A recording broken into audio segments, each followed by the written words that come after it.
Okay, so we're going to just repeat this part of it. We'll start by asking you guys to introduce yourselves, the area that you represent. We're going to have 5 minutes apiece, and then we're going to ask a question, give you 2 minutes apiece to answer that question or respond to the previous person's answer. Mr. David Couch, we're going to begin with you, and the floor is yours, sir. Thank you. Can you hear me okay? Yes. Okay. My name is David Couch, and I want to thank you for allowing us to be here with you tonight and for the Tea Party for holding this forum. It's my pleasure to be here. I'll tell you a little bit about myself. I was born and raised in Bakersfield. I attended local public schools, attended Bakersfield High School. Any other drillers here tonight? Yeah. Okay. I then went to San Jose State on a tennis scholarship, and after I completed, got my degree there, I came back to Bakersfield and got a job, my first job with Occidental Exploration and Production Company. Mr. Pinson and I have that in common. He worked many years longer there than I did, but I worked for about 2 years in their accounting department as an accountant. Then I went to work for a smaller oil company called Challenger Minerals. I don't think he even has any production here anymore in Kern County. And then I went to work in a different, another side of the oil business where I was we sold oil country tubular goods. You guys would call that pipe. But we used to have oil country tubular goods conventions on occasion. After that, I went into a business that I had always really wanted to be in and always been interested in, even from a very young age. I was interested in money, how money worked, how money could make more money. So I went to work for a company called Dean Witter. It's not around anymore. It's now called Morgan Stanley. I went from Dean Witter. I worked there about 7 years. I went to Smith Barney, and I was there about 12 years. And I came back to Morgan Stanley, which had purchased Dean Witter, and I've been there about 4.5 years now. So long story of saying, in the financial services business, I've worked for about 3 or 4 different companies. They're now all the same company, with all the mergers that have gone on. In 1998, I was elected to the Bakersfield City Council, and I've had the fortune of serving. This is my 4th term there. I'm in my 14th year. I've been the vice mayor previously, and I'm currently the vice mayor of the city of Bakersfield. That has some additional responsibilities over and above just the normal council member responsibilities. And I've served on the water committee. That's a subject I think is extremely important. I've served on several of the council committees, personnel, which deals with benefits and things of that nature, and I've served on the legislative and litigation committee. I've served on the there's a lot of information over here on the side, by the way, and some of it you may have in front of you. Served on the Southern California Water Committee. That's enough about me. Let me tell you a little bit about why I might be running, why I am running. I would like to have a hand in the policy that local government can implement, because local government can have a hand in determining what type of a community and what type of a place we actually become. I would love for this to be a place that my 17-year-old son, once he goes away to school and once he gets his degree and once he gets out in the world a little bit, I want this to be a place like it was for me, where when I saw a little bit of the rest of the world, I realized how nice a place this was, how good we really had it here in Bakersfield and Kern County, and I wanted to come back here. That's the kind of place that I want this to be for him, and I think you can have a hand in that with good public policy, because that can impact safe streets, good schools, all kinds of good public policy can have a positive impact. I look forward to your questions. I'll give you a couple of highlights that I think you all, especially this audience, could appreciate. Some of you may remember this. Recently, and I say recently and rather loosely there, it's probably a few years ago now, I sort of spearheaded an effort to get Bakersfield to adopt English as the official language of the city of Bakersfield. I also led an effort to declare that Bakersfield was not a sanctuary city. By the way, both of those failed at the city council level. That was a disappointment to me. I did not lead this effort, but I voted on this. There was something called military differential pay that we voted on a few years ago. And that was where we had some police reserve officers that were going to Iraq, police officers in the Army Reserves, and they were sent to Iraq. And the deal we made them was we would pay them their regular pay, and they would pay the city their military pay, which I was almost of the opinion that we should allow them to keep their military pay. They were risking their lives. I voted in favor of that military differential pay. Some people on our council did not. Recently, I think it might have even been yesterday, I floated an idea, and I'll just say it this way. If you really want to make government work more like a business, it has to be structured more like a business. Time up? Yes, but finish your train of thought. I'll finish this thought. If you structure county government more like a business, one possibility of doing that is with a stronger county administrative officer. If we have that, I think it's a legitimate and open question whether or not the Board of Supervisors would be a full-time position or a part-time position, and what their pay would be might be diminished. And I'm willing to work in either system, and I floated that idea yesterday. I just thought you might be interested in that. Thank you very much. And by the way, I have to leave at about 6:45, so that's why I said hello to as many people as I could in the beginning. Thank you. Okay, thank you very much. We're really happy you're here. Thank you very much. Mr. Pinson, there you go. Good evening, everyone. My name is Harley Pinson, and I'm a candidate in the 4th District for County Supervisor. And I want to, first things first, like to introduce my wife, Cindy. Cindy, would you stand, please? Cindy and I have been married for 38 years. We have 2 children. 2 children who were born and raised in Bakersfield, and Cindy is the current president of Bakersfield Republican Women. I have a lifelong interest in public policy and politics, and I deferred that for a long time while I raised my family. And now my children are grown, and I can exercise this opportunity to offer myself to serve locally and to make a difference locally. I'm not interested in running for any other office now or in the future. I want to see how I can make the community that we live in and that is our home a better place. The major political movement in the last 50 years has been the assault on structure and authority undertaken by the political left and the counterculture. That assault has weakened all of our institutions. It has weakened our country's and our culture's immune system. And we see it every day, and every day that we read the newspaper, and every day that we watch the TV.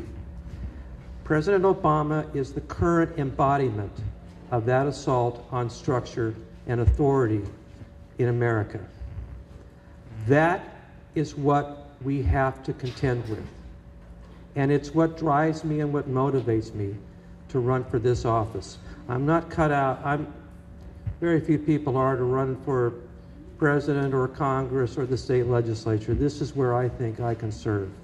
The fundamental issue for me in this campaign, to address what I call that assault. In the state government in Sacramento, the state government is controlled by an alliance of public employee unions, trial lawyers, and radical environmentalists. And we're not going to be able to change that until California changes. But we can do the things locally that we can do. And I said at the outset of my campaign, as a first principle, that I would not accept campaign contributions or endorsements or ground troops from public employee unions. Because I think that's the reason why we're in this situation now, where Kern County has a $1.5 billion unfunded pension liability that's up 450% from what it was 10 years ago. I think that when there's a collective bargaining negotiation, there needs to be a clear line. The Board of Supervisors or city councils or school boards are on one side of the table, and the public employee unions are on the other side of the table. I've said clearly I would not accept that public employee union support because I want the people to know that I'm only going to be on their side of the table. I'm not going to try to be on both sides of the table. Second is we have a county government that is really fit for 1940, when our county was about 1/4 the size that it is now, or 1/5 the population. We have 32 department heads who each report to each of the 5 members of the Board of Supervisors. Nobody would ever construct an organization that way. We have 71 boards and commissions that the County Board of Supervisors has created over time. There hasn't been a review of those. I don't think ever. as to whether they're actually needed, which ones are needed. They all require staff support. They all have meetings. They all have budgets.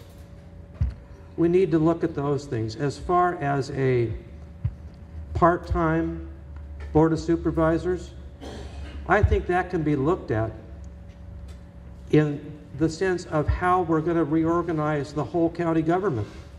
But it isn't something you throw out as an idea in a campaign without having thought it through. It's something you need to be thoughtful about and detailed about. And if you have a part-time Board of Supervisors, unelected bureaucrats and public employee unions are going to have even more power than they have now, because the public's representatives, the elected people, are not going to be as attentive. They're going to have other jobs. So I'm serious about this campaign. I'm serious about serving. And I'm serious about restoring American principles that are rights come from God. That's what the Declaration of Independence says. They are inalienable. And our Constitution provides for limited government, individual rights, and a free market economy. We need to restore those principles. We can start it in Bakersfield, and eventually it will come to Sacramento and the rest of California.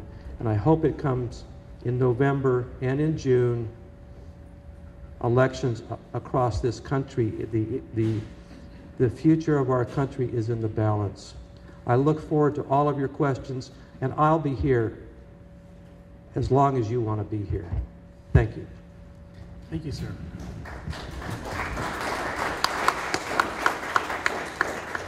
Let's go. Thank you. Are you proud to be an American? Yes. Aren't you? Isn't this a wonderful country? Yes, ma'am. I'm just so thankful that I get to be in this country where we are endowed by our Creator with unalienable rights. The rights to life, liberty, and the pursuit of happiness. I came here from another country as a child. Born in India, lived in England, and came here when I was 7 years old. I get to live the American dream and be a part of this wonderful country with a wonderful heritage where we all have wonderful opportunity in this great country. I grew up in Bakersfield, went to local schools, also a driller, went to BHS, and then got the privilege of going to the University of Southern California. Any Trojans here? Trojans? Yeah, fight on. I was so privileged studying music education to have the help of a mentor who invited me when she was a keynote speaker on a national conference just to serve, to do a little demonstration, a little tiny demo as part of this. This was somebody who believed and somebody who was young.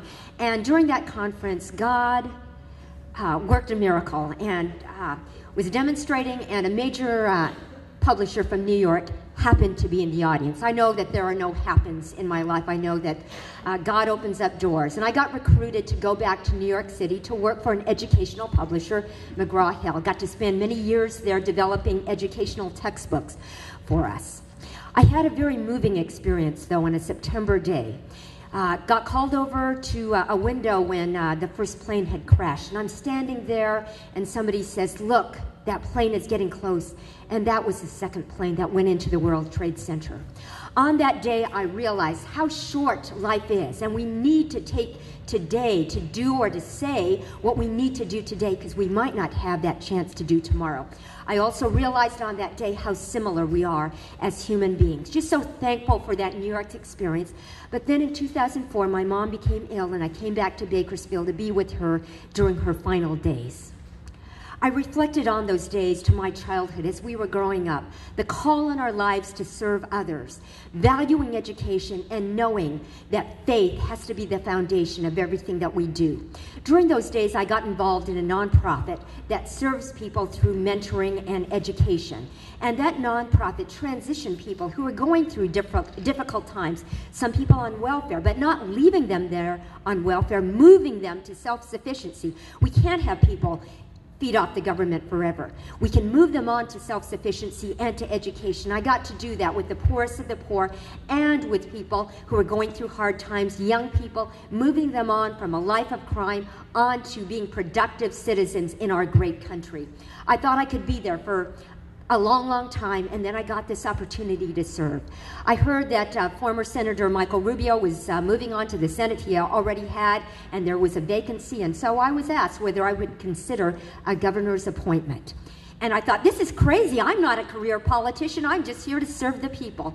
But what I could see is that I had the opportunity to serve the 5th District, which is composed of downtown Bakersfield, Westchester, Oleander, East Bakersfield, Southeast Bakersfield, Arvin, Lamont, Wheat Patch, and part of Greenfield. And what I could do in serving would be to a larger population. And so I agreed and I said yes, and I was just so delighted when I got that governor's appointment. What I've been able to do in the last year and a quarter as your 5th District County Supervisor is to try to focus on jobs. Do we need more jobs in our community? Absolutely. What can we do? Absolutely. Go ahead and clap if you want. We need jobs, jobs, jobs, and more jobs. What I see is that we've got to get government out of the way. Who creates jobs? Does government create jobs? No.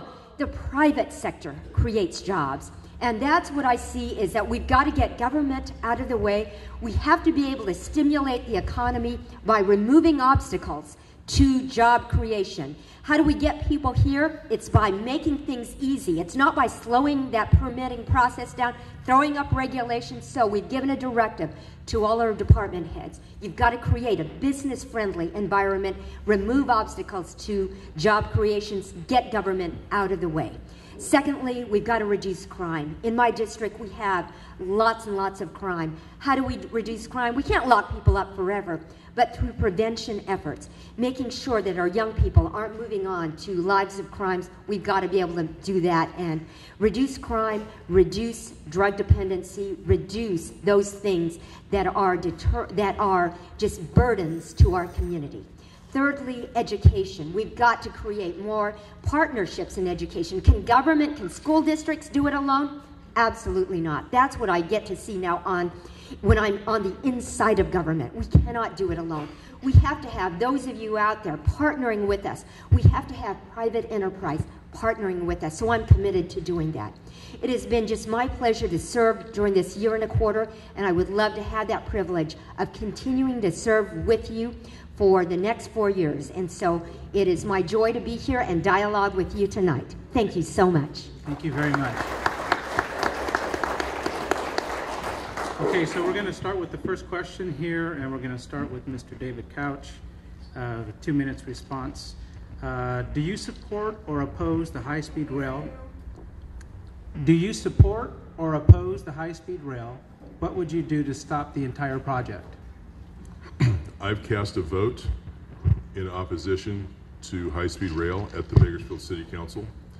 We are one of, well, probably several cities now have done that. Other counties have done that.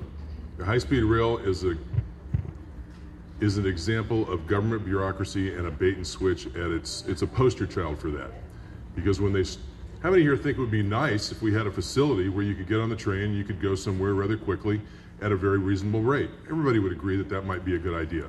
But where they told us it was, what they told us it was going to cost, and what they are now telling us it's going to cost, is a many times multiple from what we started at.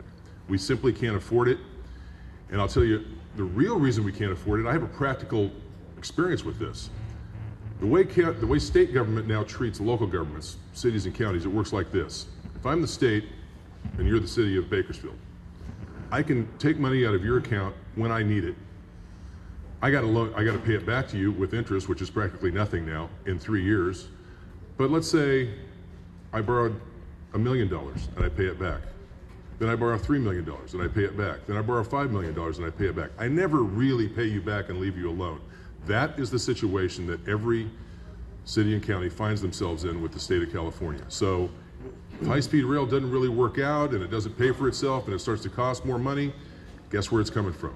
From local governments to subsidize the state, which means we can't hire police officers, we can't fix the potholes, we can't clean the It affects everything that we do. Not little, that's a big decision, but if things don't work right at the state, they don't really cut and fix things like they ought to. They just look to us to fix it. That's where the biggest change needs to take place. Local governments run pretty efficiently and pretty well.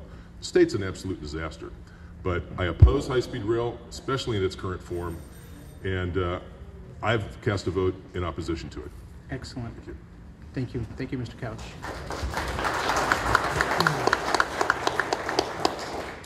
I was a very early opponent of high-speed rail. I spoke in opposition to high-speed rail at the hearing before Assemblymember Valadeo and Assemblymember Shannon Grove at the Bakersfield City Council chambers, well before there was a vote on the Bakersfield City Council to oppose high-speed rail. In my view, the Bakersfield City Council and the Kern County Board of Supervisors were a little late to the opposition to high-speed rail. There were many cities and counties that had already voted against the high-speed rail. At a city council hearing where Alan Tandy briefed the city council on high-speed rail late in 2011, my opponent's comment was, we have to find a way to accommodate high-speed rail. Then when the Save Bakersfield people became active, when they lobbied, when there was more community awareness, and they went to the Bakersfield City Council 2 or 3 times before it was ever put on the agenda. And then it was put on the agenda, and the council really had no choice other than to vote against it. The high-speed rail is if there's one example of a government project that should be the subject of euthanasia, it is the high-speed rail project. It makes no sense, especially for Kern County. I'm not interested in all the inside baseball stuff about what the state does with the money and what the city does with the money. I'm not interested in that. It's just a bad project. And what they have now is they have enough money, maybe, to build something between around Chowchilla and Bakersfield. And they don't have enough money to buy the trains. They don't have enough money to electrify it so they can run the trains. So what we'd be left with here is a disruption of our community. Several hundred homes, businesses, churches displaced, roads shut down. So the high-speed rail authority can try to perpetuate itself. Bakersfield would be known. We'd have this ditch or whatever it is, and we'd have nothing else. And Bakersfield would be known by late-night comics as the end of the train to nowhere. What can we do to stop it? We can pass resolutions. We can also join the City of Hanford's and the County of King's lawsuit to stop the high-speed rail, and the City Council has not asked the City Attorney to look into that. Thank you, sir. Thank you very much. Let's go. Thank you. Do we need good transportation? Absolutely. Do we need good infrastructure? Absolutely. But can we afford to spend more than we have? That is an absolute no. We can't take on a transportation project that we cannot afford. I cannot support the high-speed rail plan as it exists today. It's simply much more than we can afford, and we cannot spend more. Let me clarify a point. In September, I think it was September 7th, we were asked on our board to take a position, and there has been much confusion over what actually happened on that day. On that day, I expressed 4 times that I could not support the high-speed rail plan as it existed that day. Went back and saw the tape, and clearly 4 times I said that. We were asked, though, on that day to take a position when 3 to 4 weeks later, the final plan was going to come out. It was a draft plan, and they were going to have the final plan. So what I said on that day is that I felt like we ought to wait until the final plan came out.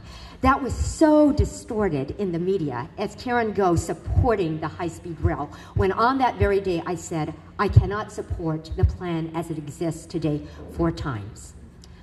The plan although is different today, is still one that we cannot afford. So I cannot support the high-speed rail plan as it exists today. Thank you. Okay, so we're going to start with Mr. Pinson next. Are we able to respond to anything that's said about rebuttals at all? We weren't planning on doing that, but if you want to just, we'll give you 10 seconds. 10 seconds, okay. It was said the city council has not asked the city attorney to look into joining those lawsuits. That is false. We have done that. And I'm going to go fact check exactly whatever it was he thinks I said. I don't recall those words ever being said at all. Just wanted to say that. Thank you. Well, I could help his recollection because I wish you would. I could help your recollection. I'll send you the YouTube video tomorrow. Well, why don't you send me the full context of it? Okay, let's get to the next question. You bet. Thank you.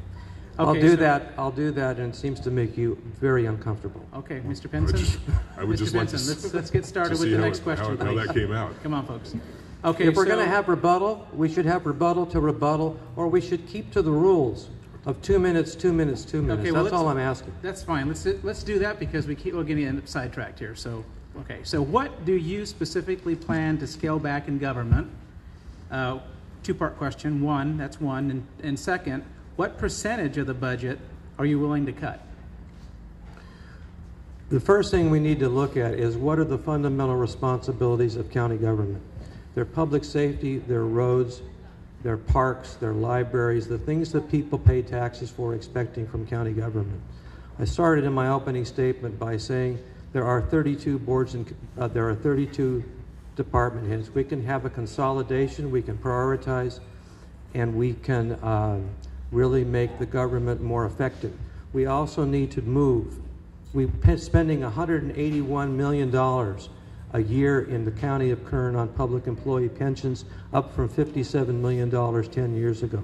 We need to move as rapidly as possible to a system where county employees have a defined contribution plan like most everybody does in private industry and small business, and away from a defined benefit program.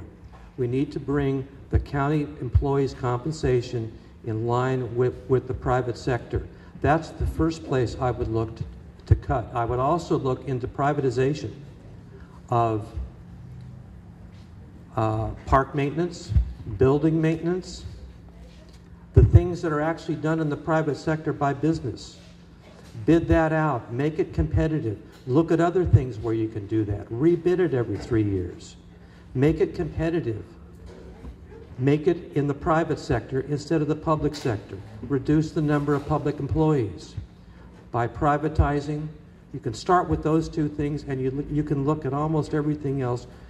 Law enforcement, you can't, because you need to have a continuity of professionals. So that's on one end. On the other end is park maintenance and building maintenance. And we need to look into privatization and getting the taxpayers' costs down on pensions. Perfect. Thank you, sir. Did you need me to repeat the questions? Okay. Okay. Mr. Pinson made an excellent point, and right now we are saddled with the burden that we've taken on with paying benefits for our employees. Recently, the board took a very significant step that in the future is going to make a huge difference in our costs going down. And we finally have come to an agreement after several years of negotiating, actually since 2008, with the unions, where we have gotten everybody to now pay into retirements and for their health, just like all of us do. That was a huge step. The other one, though, that's going to have the biggest impact is the step that we took with the public safety employees. And so moving from 3 at 50 to 2 at 50, you're just going to see in years to come a huge savings. That was the beginning of a step that we've taken, and we were fortunate to have a board where we all agreed and took that step. That you will see coming down the road, and we've got to continue down that path of just excessive benefits And we need to look at that and keep examining the payment. Privatization, absolutely. We've been pushing that. I ask frequently, what can we do to privatize? Mr. Pinson mentioned about the privatization of the park maintenance. We're already looking into that. Collaborating with nonprofits. Again, as I said earlier, it's what do we do for government to get out of the way? Government just keeps getting bloated and bloated. As I've been here this year, as a newbie, I keep asking, why do we do this? And people will go, I don't know. And so that is what we've been able to examine, is what are the things that we can cut back? Do we have regulations that are bigger than others that are adding costs to all of you? And we found some of those even on the local level. We're having all of the department heads examine that. So yes, continuing to look at every aspect is what we've been doing this past year. It takes a lot of digging. In the last year, I have a much better understanding after being on the inside, and we'll just continue to keep digging and digging and asking questions. Thank you very much. Thank you. Mr. Couch, the same two questions, please. Could you repeat it? Sure. So what would you cut back in government, one? And two, what percentage of the budget would you be willing to cut? Thank you. Supervisor Go is right. The board has made some pretty significant strides, as has the city of Bakersfield, with regard to pensions. And I don't know where the county is on unfunded liabilities, so let me give you my 2 cents on that, and then I'll give you another very specific idea. I like to give you some specific ideas and not necessarily talk in so many generalities. At the city of Bakersfield, we faced an unfunded liability for retiree health care of approximately $110 million. This was 2, 3, 4 years ago. We put money, we were required to come up with a plan and start putting some money towards it. And we also sat down with the retirees and we changed their medical plan, just changing their deductibles and their co-pays, and even by rather small amounts, we were able to go from a $110 million unfunded liability down to a $50 million unfunded liability. Still $50 million is a big number, but we cut it in half. The point is, at that meeting, a member of the employee group said he wanted to thank the council and the staff and the retirees for all their hard work, because to his knowledge, the county had not done anything in that regard yet. Now that was a year and a half or so ago. I don't know if they've made any progress there or not, but that is a major issue as well. And you have to address it. You have to address the healthcare plan, because that is money that comes out of the budget that can't be utilized. Unfortunately, I think at the county you have a very, very small amount of money that is what would be considered discretionary when you consider the entire budget. There are many unfunded liabilities and many things the county just has to pay for. So there's not a whole lot. I don't even think you could cut 10% out of the budget, or you'd cut more than what's discretionary. That's why I think now, Mr. Pinson is coming my way a little bit on this part-time supervisor issue. But if you're going to do something like that, if you're going to make cuts, I believe you lead by example. I think the Board of Supervisors combined their budget to run their office, including their salaries, is around $2.5 million. If we went to that part-time approach, you'd have to go with a stronger CAO. If you did that, you'd save about $500,000. That's about 20% of that budget. Then we move on to the next one. I'll give you one specific idea on how I think we could save money in animal control. The city is considering this. I think the county should consider it as well. Taking a look at BARC. People know what BARC is, B-A-R-C. Utilizing those folks and those people, that entity's clients to help with animal control could be a very substantial savings when it comes to that particular department as well. Okay, thank you, sir. Okay, Ms. Go, we're going to lead this one off with you. Please explain why you do or do not believe the U.S. Constitution is or is not a living and breathing document. This is by Jeanette Berry. The U.S. Constitution is everything that we're founded on, and it provides us the guideline to go where we need to go. It is the document that we need to use.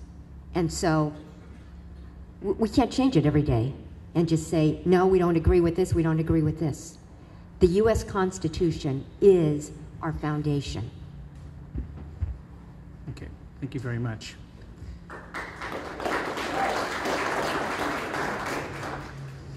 Mr. Couch, can you please answer? I believe it's a living and breathing document, but I think you amend it very carefully. And there's obviously a process for that. But the principles that were used to found it, I think are timeless, and they can be applied to pretty much any situation, no matter what year you find yourself in. I think it's also interesting that it was obviously drafted from, other documents were used as a bit of a model for it, but some of the best ideas from other ones were put into that. But for example, other states have obviously modeled their constitutions after it. Even the city of Bakersfield has what's called the city charter, and it is our constitution. So as you learn more and more about government and even local government, you see that even local government has modeled itself on that one document, which was so important to the founding of the country, and we all hold so dear. Thank you, Mr. Couch. Mr. Pinson. I absolutely do not agree that the U.S. Constitution is a living and breathing document. The U.S. Constitution has words in it. Those words need to be interpreted by what the words meant at the time of the American founding, at the time of the ratification of the Constitution. The notion that the U.S. Constitution is a living and breathing document is in line with what I mentioned about the assault on structure and authority in America. The notion that the U.S. Constitution is a living and breathing document turns over to unelected judges what they think the Constitution means. And we've had a U.S. Supreme Court that over time has said it's a living and breathing document to find rights in the Constitution that don't exist, to find rights in the Constitution that nobody at the time of the founding ever contemplated. A living, breathing Constitution concept or an idea is a way for 5 judges on the Supreme Court to effectively amend the Constitution. And there's an example of why, what the result of that is. We had a lot of amendments to the Constitution up until about the 1960s, and we haven't had any since then. And the reason is because political groups, particularly the political left, don't need to amend the Constitution. They just need to get 5 judges to go their way, and they can get the Constitution amended that way. I'm a strict constructionist about the Constitution. I am a lawyer. I was with oil companies for 27 years, in-house as a business lawyer. I studied constitutional law in law school for 2 quarters. I studied it 3 quarters in college. I'm a big believer in the American founding. The Constitution means what it said when it was written, and the idea of a living, breathing Constitution is frankly un-American to me. Very good.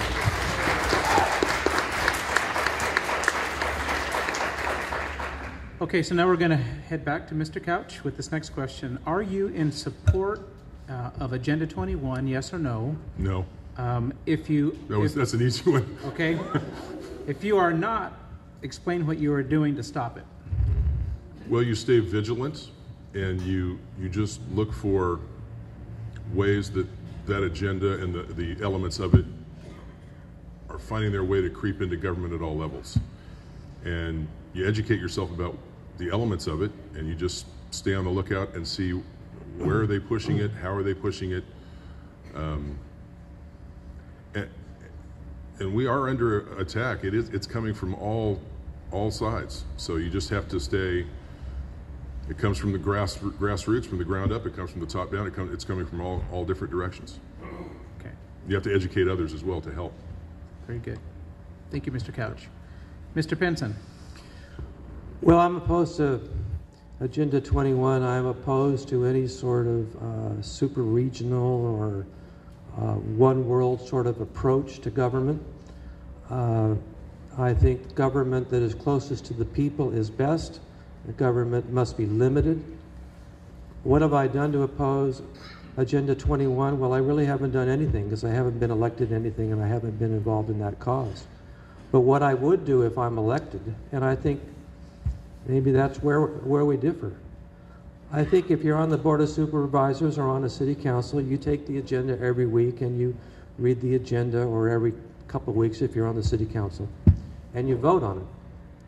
But I think you have a second obligation to provide civic leadership and political leadership, to advocate, to lobby legislators, to lobby your congresspeople, to speak out publicly, to go to forums and speak. You're a community leader if you're elected. People are looking to you for leadership on issues. They're not just looking for you to show up and vote on what the agenda is. So I would be active in opposing of Agenda 21 in whatever bully pulpit I may have on the Board of Supervisors and whatever I could do in my personal life. But Agenda 21 to me is like, anybody here read The Road to Serfdom by Frederick Hayek? It's part of the central planning agenda of the political left in this country and in the world. We have to firmly oppose it. Thank you, Mr. Pinson. Ms. Go. Thank you. The answer is no. Agree what these gentlemen have said. Limited government. Oppose it. Okay, thank you very much. Thank you. Okay, Mr. Pinson. Yes. Should a request come before you as a supervisor that would require implementing foreign law, such as Sharia, how would you handle that? What are you currently doing to inform yourself about Sharia law? 2 parts. Well, I know quite a bit about that from personal experience. When I was with Occidental, my family and I lived in Pakistan for 3 years. And then at the end of my career with Occidental, we lived in Qatar for 2 years. And with my family, I lived in Malaysia for 2.5 years. All are Muslim countries officially, and all have issues about the imposition of Sharia law. I would, and I'm a lawyer, so I believe in the founding principles of the country, of the adoption of the common law from Britain and America, American statutes. I'm completely opposed to any imposition or reference to or deference to Sharia law in America. I mean, it's flat out wrong. Okay, thank you. Ms. Go, do you need me to repeat the question? Okay. Thank you. Just as Mr. Pinson said, it's not what our country was built on. It's not for us, and it's not right. We have not, at this point, had to directly deal with that on the Board of Supervisors, but I wouldn't give in to that at all. Thank you very much. Mr. Couch? I don't think you're going to find a candidate running for, at least on this dais, that's going to implement Sharia law or any other type of foreign law, and I'm certainly not included in that group. Very good. Thank you, sir. Okay, this goes to Ms. Go. What is your opinion on Obama and Holder's quest to eliminate all elected county sheriffs who answer only to the people and replace them with federally appointed federal marshals who will answer only to the federal government? Are you opposed or in favor of this? This is by Dorla Patterson. At the local level, we can make the decisions that best reflect the people. I absolutely believe that we need to keep things at the local level and not let some big federal mammoth group control our decisions that need to be focused at the local level. Thank you very much. Mr. Couch? Could you repeat that? Sure. What is your opinion on Obama and Holder's quest to eliminate all elected county sheriffs who answer only to the people and replace them with federally appointed federal marshals who will answer only to the federal government? I would oppose that, obviously. I think local law enforcement, it is very important to have elected representatives that are elected by locals, and really I think that goes to a broader question that I would say I would oppose generally, and that is I would prefer local control over federal control or state control on almost every issue. Now there are some obviously where the federal law is going to be more applicable. defense, national defense, that type of thing. But when you're talking about local law enforcement, that person needs to be elected by your local people. Very good. Thank you, sir. Mr. Pinson. Look, this Obama holder proposal is just simply outrageous. And it's part of the Obama political left plan to fundamentally change America. And it doesn't warrant any consideration or any to me it doesn't warrant any response about, and I'm respecting my two colleagues here really.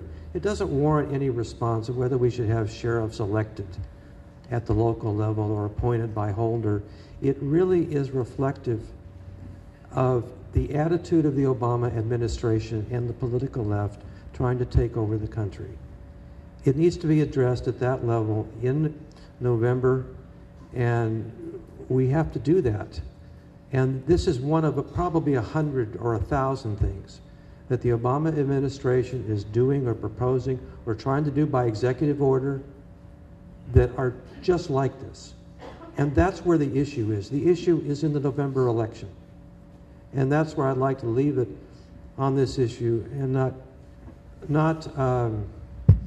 give the Obama administration the courtesy of saying that sheriffs should be elected. Thank you very much. Okay, so I'm back to Mr. Couch then. Mr. Couch, how has the state and federal government overreached into county affairs? Well, in just about every way you could think of, but the most obvious one to me is, you said the state? Yes. They reach into our checkbook. I mean, State and federal government. Well, with the state literally reaches into our checkbook and takes money from us. And they pulled one over on us on Prop, whatever the heck it was called, 1A, where there was a proposition called Prop 65 that voters had signed to put on the ballot, and it would have changed the way Sacramento operated. The politicians in Sacramento got together and proposed 1A and told us how much better it was going to be, and people actually voted for that, even though 65 was on the ballot, and the city of Bakersfield's city council opposed it. I didn't see a lot of other people helping us do that, but we tried to oppose that. It didn't do any good because the big moneyed interest steamrolled the state. And we ended up with Prop 1A, which gives the state the ability to, like I said, I can borrow from you and pay you back and borrow more and pay you back and just keep borrowing. Additionally, I would say just the massive amount of unfunded mandates that come down from the state and federal government is another example of what you're talking about, and they're too numerous to mention. Very good. I've got to leave, and I apologize for that. I stayed a little longer here, so I'm going to be late to my other one. I appreciate being here tonight, but I've got to take off, so I'm very sorry. Thank you, everybody. Everybody, a round of applause for Mr. David Couch for making the time to join us this evening. See you next time. David, you got to head this way. Can't jump up. Well, you could, but it's a little bit of a drop there. Okay, Mr. Pinson, the same question to you. How has the state and federal government overreached into county affairs? Well, I'll address the state first. And I'll give two examples, two bills that were passed. One, I think the number is AB 58. I think I'm not quite sure on that number, but it was effectively, it made California a global warming fighter. And it required offsets and government regulation so that California alone, apart from the rest of the world, could fight global warming. And that's had tremendous impacts on the petroleum industry and building and everything else in California. Its companion is Senate Bill 275 that was passed that's really trying to tell people from central planning about where houses should be built and what kind of houses should be built and where the public transportation should be and where the roads should be and it's trying to do that at a statewide and a regional level. That is central planning that is inhibiting our freedom and inhibiting economic growth. As far as the federal government is concerned, well, apart from defending the country and doing the things that Article 1, Section 8 of the Constitution really says that is the Congress's responsibility, it's basically everything else that the federal government does that hurts us here. And I'm very encouraged and hopeful that the Supreme Court will overturn Obamacare, because the reason for that is bigger than Obamacare. It will show that there is a limit under Article 1, Section 8, Paragraph 3 of the Constitution of regulating interstate commerce. That's where the federal government's gotten going in too much in our lives, and we're looking to the Supreme Court to limit that. It has to happen in this Obamacare court decision. Thank you, Mr. Pinson. Ms. Go? How is the federal government reaching into our checkbooks? By taking programs, growing and growing and growing them when we don't have the money. How is the state doing that? The same thing, by keeping programs and growing them and growing them and growing them when we don't have the money. Also, we find on a state level that the state is acting like they're saving money, but they're just pushing things right back to the county. Recently, on AB 109, the decision to send certain prisoners back to our community took effect in early October. The state sounded like they were saving money, but instead, they just gave us the responsibility without any money. That's just an example of the many things that are going on there, where they're trying to look like they're saving money, not really reducing their programs, but just pushing them somewhere else. We just have to not let our programs get bigger, and then we won't have money taken out of our checkbooks. Thank you. Thank you, Ms. Go. Mr. Pinson, so why are you seeking this position, and what is your mission statement? Well, I hope I covered that fairly well in my opening statement about why I'm seeking the position. My mission statement is the three principles of government, which are limited government, individual rights, free market economy. That's my mission statement, and my in a practical sense, for job creation in Kern County, the government needs the county government needs to have a steady drumbeat from the top, within the civil service, that we need to get out of the way of business and projects, and we need to encourage private sector growth. And that needs to be a steady drumbeat. It's not going to be a workshop or a hearing every 3 years for the TV cameras. It has to be a steady drumbeat. The second is, when I talked about those pension costs that are $183 million this year, and they were 58 10 years ago, that $130 million that's going to pensions now isn't available for public safety, for roads, for the things that people really expect from county government and why they pay their taxes. So that's essentially, in a capsule, my mission statement is to represent the people, to get the best deal that the people can get with public employee unions and with private contractors, to provide the services and infrastructure that people really expect from county government. It's a big job to turn this around. And I think I'm ready to do it. I have the commitment. And I'm only 61 years old, so I have the energy. All right? Thank you. Thank you, Mr. Pinson. Ms. Go. Thank you. I am serving our community because of my heart for service. It's an opportunity to give back to the community, and for me to be able to be out there with people and address their needs. My mission is to do what God has sent me to do. Really, that's all we can be called upon to do. And every single day, being out there with the people, I get a chance to do that. What do I believe in? absolutely limited government accountability. Since I've been in office, we've been making sure that we're accountable. You'll see that there have been some changes that have been made at department leadership levels. We can't talk about them openly, but certainly we're demanding greater accountability. We're demanding, I am demanding, that we have a business-friendly environment where we remove obstacles to job creation, and that means getting out of the way of the private sector.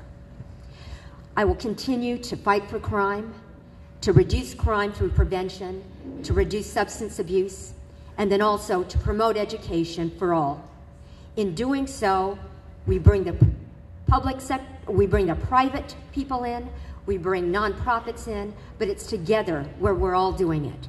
What we have to do is to make sure that government is only serving in its limited capacity to do what government does best, and then make sure that we find room for every one of you out there to give your input, to work together for the good of our community. I look forward to being able to serve you, bringing life and bringing the love of God to our community. Thank you, Ms. Go. Ms. Go, would you, would you like to see a part-time city council and board of supervisors? If it were possible, that would be great. Let me tell you a little bit what it feels like now to be on the inside. For me, serving the community means serving 7 days a week. I think you can ask anybody. You can check my card key when I come in and out of the office. I'm there 7 days a week, out in the community, serving our community. I cannot imagine now being on the inside that it can be part-time. We have such practical needs. It's different from the state. What we have are people who have daily needs. They have chickens running on their front yard. They call up and they need attention for that. Their sewer system is not working. So there are these daily needs that we're called upon to respond to. Would I be willing to take a pay reduction? That is different. Karen Go personally, yes. But even if we were to go technically to part-time, I would still continue to give myself in service to our community 7 days a week, full-time. Thank you, Ms. Go. Mr. Pinson? I know that what Karen is saying about what Karen does is true, because I've seen her a lot and observed her not just in this campaign, but before the campaign started. What she's saying is exactly true, and I'd be honored to serve with her on the Board of Supervisors. The 4th District alone, all of the 5 districts have 170,000 people. The 4th District alone is 1,400 square miles. It goes from Wasco to Taft to Frazier Park, Pine Mountain Club, and then it's in Bakersfield. It's basically northwest, west of Jewetta, and southwest Bakersfield, west of Newstein, and south of Stockdale Highway. And I want to tell you something about this proposal or this idea for a part-time supervisor. I get out and talk to the people in Wasco, Lost Hills, Maricopa, Taft, McKittrick, Buttonwillow, Lebec, Frazier Park, Pine Mountain Club. A lot of those are unincorporated areas. They don't have a city government. They're looking to the county government to provide these basic services of law enforcement, fire protection, roads. They feel underserved. They feel they don't see their county supervisor enough. They feel neglected and abandoned. And I can tell you this, the ones that have heard this idea in the outlying communities, which is about 20 or 25% of the population of the 4th District, they feel that it's a nonsense idea for them because they won't be served. Now, I think if this is going to go forward, it should go to a vote of the people. I think Mr. Couch, who isn't here to respond, but I think he said that the Board of Supervisors should vote on it. I think it should be a vote of the people of Kern County. And I think if anybody's serious about this, if anybody's really, really serious about this, they shouldn't be running for something that they think they want to diminish, and they should be out leading a citizens campaign to get signatures to put this on the ballot if they're really, really, really serious about it. Okay, thank you, sir. Thank you. Thank you, Mr. Pinson. So now starting with you, Mr. Pinson, can you help Kern County return to its oil-producing past? Well, I worked for Getty Oil Company for 3 years and Occidental for 23 and a half. And I understand the oil business. I worked on project and management teams. I was never a litigator. I worked in-house. I tried to avoid litigation. I sat around the table in project and management teams with engineers, geologists, environmental people, public affairs, human resources, looking at problems, how to comply with environmental law. All right, so I have a lot of background in the oil industry. I think I understand it. And what we can do at the county level is to foster easy approval of programs and projects for more drilling. If you've seen any of my yard signs that are out right now, or my 4x8 signs, it says my name, and then it says drill here, drill now. That's what I think. And you have to have a steady drumbeat within the county government to foster that. You can also be a leader, and I'm emphasizing leadership here.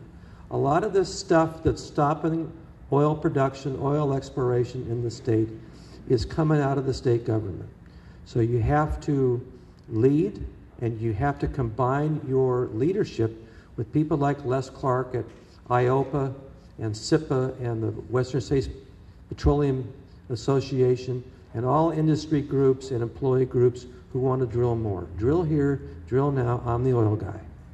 Thank you. Very good. Thank you. Ms. Go. In talking with oil leaders in this last year and a quarter where I've been in office, the best thing they say that we can do is to help them as they combat the horrible state regulations under which they face. And that's what we're going to continue to do. That's what I will continue to do. We have to, on the local level, over the areas that we're given jurisdiction, just again, speed up the permitting process. Anything locally that's going to slow down the oil industry from being able to get their projects through, we've got to stay out of that. And again, my directive to all of our department heads is to get out of the way, remove obstacles to business growth, and that is going to be it is already a part of their performance appraisals. So again, it's get out of the way, get government out of the way of the private sector and our oil producers.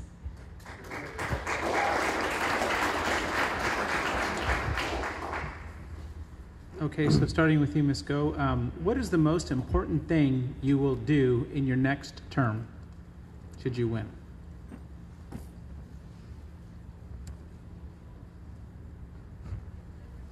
The focus on jobs affects all of us.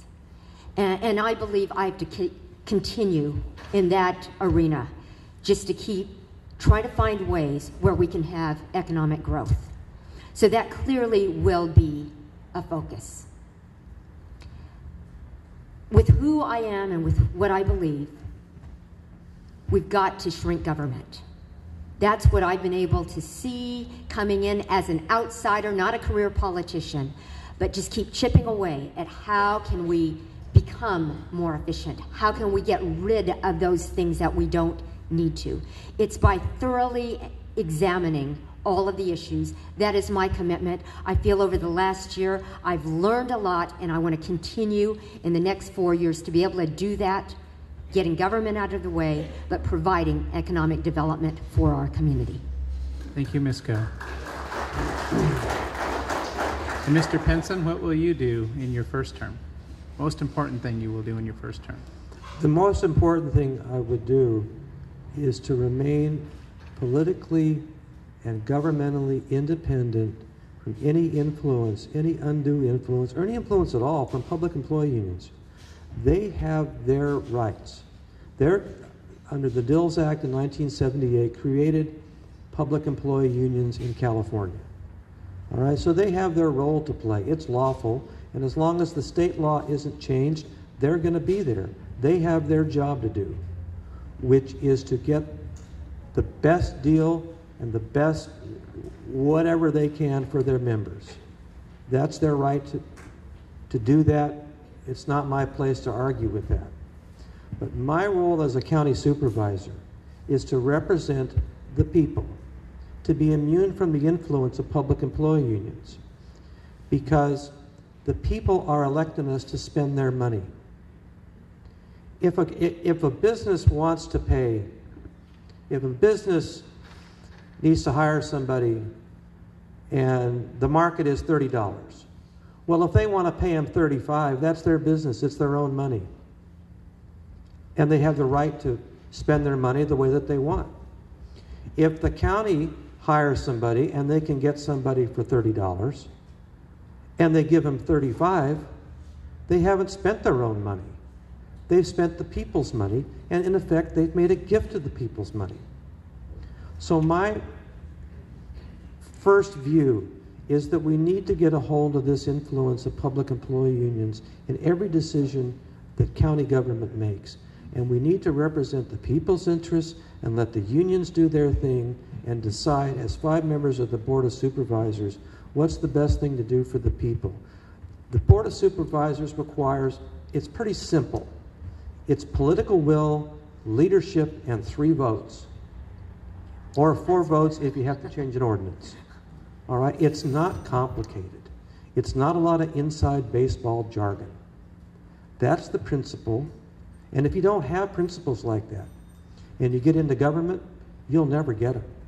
Because you'll be pulled so many different ways that you'll never get your principles.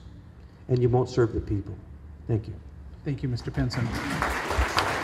Okay, we're gonna ask one last question here, and then allow you to make your final remarks before. Is there any pizza left? That's what I want to know.